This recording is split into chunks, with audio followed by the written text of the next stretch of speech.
TDP మూడో జాబితా ప్రకటించాక Tadikonda MLA Undavalli Sridevi చేసిన ట్వీట్ తీవ్ర చర్చనీయాంశంగా మారింది. రాజకీయాలు ఎలా ఉంటాయో ఎవరు ఎలాంటి వారో ఈరోజు అర్థమైందని శ్రీదేవి పేర్కొన్నారు. అంతేకాదు బాపట్ల అని హ్యాష్ట్యాగ్ పెట్టి కత్తి ఎమోజీ పోస్ట్ చేశారు. ఉండవల్లి శ్రీదేవి పోస్టులో ఏ రాజకీయ పార్టీ పేరుని ప్రస్తావించినప్పటికీ ఆమె చేసిన ట్వీట్ ప్రధాన ప్రతిపక్షం గురించి అని అర్థమవుతుంది.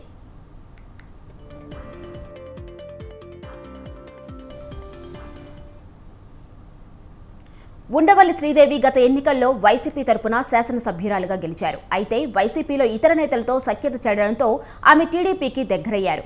ఉండవల్లి శ్రీదేవి దళిత వర్గానికి చెందిన మహిళ కాగా ఈసారి ఎన్నికల్లో తిరువూరు అసెంబ్లీ స్థానం కానీ బాపట్ల ఎంపీ స్థానం కానీ కేటాయిస్తారని ఆమె ఆశించారు. కానీ టీడీపీ ప్రకటించిన మూడో జాబితాలో బాపట్ల ఎంపీ స్థానం అభ్యర్థిగా మాజీ పోలీస్ ఆఫీసర్ కృష్ణప్రసాద్ను ప్రకటించింది టీడీపీ. ఈ పరిణామంతో ఉండవల్లి శ్రీదేవి మనస్తాపానికి గురైనట్టు తాజా ట్వీట్ ద్వారా అర్థమవుతుంది. అటు తిరువూరు అసెంబ్లీ నియోజకవర్గం నుంచి టీడీపీ అభ్యర్థిగా కొలికపూడి శ్రీనివాసరావు బరిలో దిగుతున్నారు. దీంతో ఆమె దిక్కుతోచని స్థితిలో ఉన్నట్లు తెలుస్తుంది.